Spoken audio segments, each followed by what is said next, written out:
Deutschland. Im Jahr 1524. Rauch erstickt den Himmel. Dörfer, die seit Generationen bestehen, werden zu Asche. Städte stehen unter Belagerung. Doch das ist kein Krieg fremder Heere, kein Konflikt zwischen Königen. Dies ist ein Feuer, das von innen kommt, ein Reich am Rande des Zusammenbruchs. Es ist der Zorn der Namenlosen, der Aufstand derer, die über Jahrhunderte als Besitz behandelt wurden. Bauern, Handwerker, einfache Bürger, sie erheben sich gegen eine Ordnung aus Adel und Klerus, die ihnen alles nimmt: ihre Ernte, ihre Rechte, ihre Würde. Ihre Waffen sind Sensen und Dreschflegel. Ihr Antrieb ist die pure Verzweiflung und eine radikal neue Idee: Freiheit. Es folgt der größte und blutigste Aufstand der deutschen Geschichte: der Deutsche Bauernkrieg. Wie konnte eine legitime Forderung nach Gerechtigkeit in einem nationalen Blutbad enden? Und was geschah mit denen, die es wagten, ihre Ketten sprengen zu wollen? Die Gesellschaft im Deutschland des frühen 16. Jahrhunderts ist eine starre Pyramide. An der Spitze stehen Fürsten und Kirche. An der breiten, erdrückenden Basis steht der dritte Stand: die Bauern. Die meisten sind keine freien Menschen, sondern Leibeigene, an das Land gebunden, das sie nicht besitzen. Sie müssen den Zehnten abgeben, einen erheblichen Teil ihrer kargen Ernte, und zusätzlich unbezahlte Frontdienste für ihre Herren leisten. Dieses System der legalisierten Ausbeutung wird immer unerträglicher.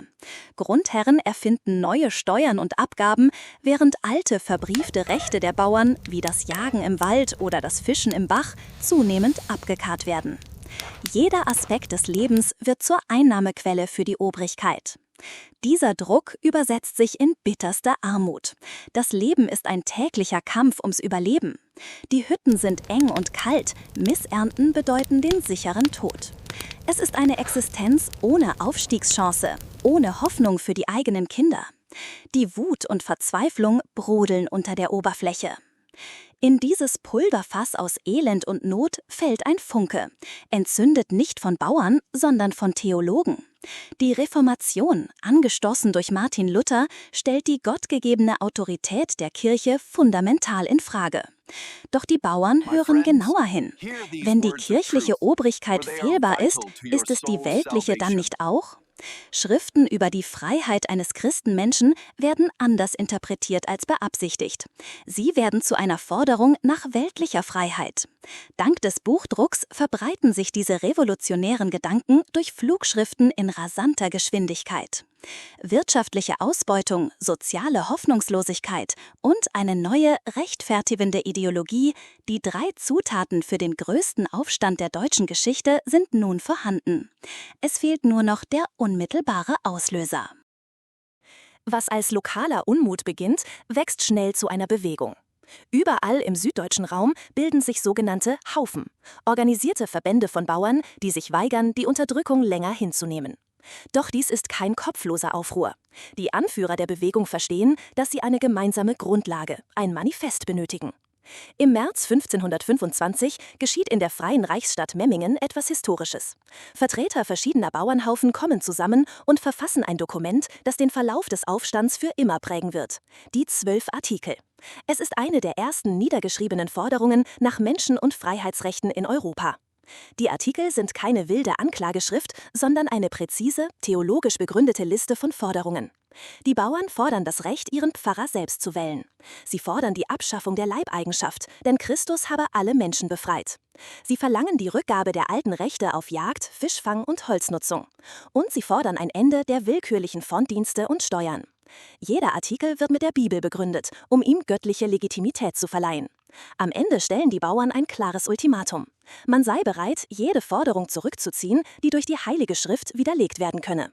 Es ist ein geschickter Schachzug, der die Fürsten argumentativ in die Defensive drängt. Die 12 Artikel verbreiten sich wie ein Lauffeuer und werden zur ideologischen Grundlage für Hunderttausende Aufständische. Sie sind der Beweis, dass es hier nicht um Plünderung geht, sondern um eine Revolution. Doch die Antwort der Fürsten wird nicht mit Argumenten, sondern mit Stahl und Blut erfolgen. Die Weigerung der meisten Fürsten, auf die 12 Artikel auch nur einzugehen, ist der Funke, der das Reich endgültig in Brand setzt. Was als Protest begann, wird nun zum offenen Krieg. Überall erheben sich die Bauern.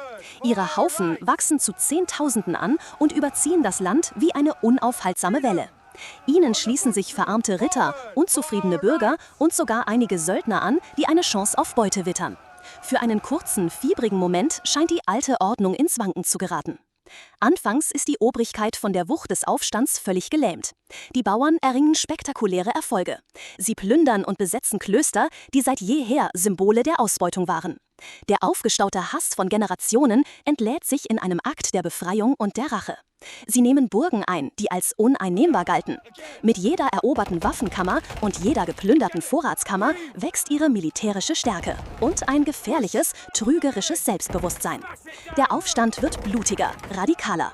Doch die Fürsten formieren sich. Unter der Führung des Schwäbischen Bundes stellen sie ein professionelles Heer aus erfahrenen Söldnern, den Landsknechten, auf. Für diese Männer ist Krieg ein Handwerk, das sie perfekt beherrschen. Moral oder die gerechte Sache spielen keine Rolle, nur der Sold. Nun trifft die unverordnete, leidenschaftliche Wut der Bauern auf die eiskalte Disziplin und überlegene Rüstung des professionellen Militärs. Auf den Schlachtfeldern zeigt sich die brutale Realität. Bauern mit Dreschflegeln und Sensen stürmen gegen eine Wand aus Piken und stählernen Harnischen an. Ihr Mut ist grenzenlos, aber er ist keine Waffe gegen die trainierten Taktiken und die Feuerkraft der Kanonen. Das Dröhnen der Artillerie zerreißt die Schlachtreihen, bevor sie den Feind überhaupt erreichen. Es ist ein Abschlachten, kein ehrenhafter Kampf. Die anfängliche Euphorie der Revolution weicht dem puren Gemetzel. Die ersten großen Schlachten, wie bei Leipheim und Frankenhausen, enden in einer katastrophalen und blutigen Niederlage für die Bauern. Mit der militärischen Niederlage der Bauernhaufen ist der Krieg entschieden. Wo eben noch die Schreie der Schlacht tobten, herrscht nun eine unheimliche Stille, nur unterbrochen vom Krächzen der Krähen. Die Banner mit dem Bundschuh liegen zerfetzt im Schlamm, Symbole einer Hoffnung, die hier gewaltsam erstickt wurde. Doch der eigentliche Horror beginnt jetzt erst. Was nun folgt, ist keine Wiederherstellung der Ordnung, sondern ein Rachefeldzug von beispielloser Brutalität. Der Traum von den 12 Artikeln ertrinkt im Blut derer, die es gewagt haben, ihn zu träumen. Die siegreichen Fürsten und der Adel haben nicht die Absicht, Gnade zu zeigen. In ihren Augen haben die Bauern die gottgegebene Ordnung verraten und müssen dafür büßen. Selbst Martin Luther, dessen Schriften sie einst inspirierten, fordert die Obrigkeit nun auf, die mörderischen und räuberischen Rotten der Bauern zu zerschlagen und liefert damit die theologische Absolution für das, was kommen wird. Das Ziel ist die totale Unterwerfung. Der Geist des Aufstands soll für immer gebrochen werden. Es soll ein Exempel statuiert werden, das noch Generationen davon abhalten würde, auch nur den Gedanken an Widerstand zu hegen. Die systematische Jagd auf die überlebenden Anführer beginnt. Tausende werden ohne Prozess hingerichtet oder verstümmelt. Prominente Anführer, allen voran der radikale Prediger Thomas Müntzer, werden nach grausamer Folter öffentlich hingerichtet. Ihr Schicksal dient als blutige Warnung an alle. Ganze Dörfer, die den Aufstand unterstützt hatten, werden niedergebrannt, ihre Ernten vernichtet und das Vieh beschlagnahmt. Die Überlebenden werden mit erdrückenden Strafzahlungen belegt, die ihre Lage noch aussichtsloser machen als vor dem Krieg. Am Ende sind schätzungsweise über 75.000 Menschen tot. Die Leibeigenschaft wird nicht nur beibehalten, sondern in vielen Gebieten sogar verschärft. Die Macht des Adels ist gefestigter als je zuvor. Der größte Aufstand der deutschen Geschichte endet in der totalen, vernichtenden Niederlage. Über dem Land liegt eine bleierne Stille, die Stille der Unterwerfung. Nach dem Krieg kehrte das Leben zurück. Die Felder wurden wieder bestellt, die Dörfer langsam wieder aufgebaut. Doch die Wunden waren tiefer als die sichtbaren Ruinen. Die Niederlage hatte die ländliche Bevölkerung für Jahrhunderte traumatisiert und jeden Willen zum Widerstand gebrochen. Oberflächlich betrachtet war der Bauernkrieg eine Katastrophe, die für die Bauern nichts als Tod und noch härtere Unterdrückung brachte. War also alles umsonst? Vielleicht nicht. Denn obwohl die Armeen der Bauern vernichtet wurden, konnten ihre Ideen nicht vollständig ausgelöscht werden. Die 12 Artikel überlebten als Dokument. Sie waren ein erster, kühner Versuch, universelle Menschenrechte auf deutschem Boden zu formulieren. Die Forderung nach Freiheit, Würde und der Abschaffung der Leibeigenschaft war nun in der Welt und sollte in den folgenden Jahrhunderten immer wieder neu aufkeimen.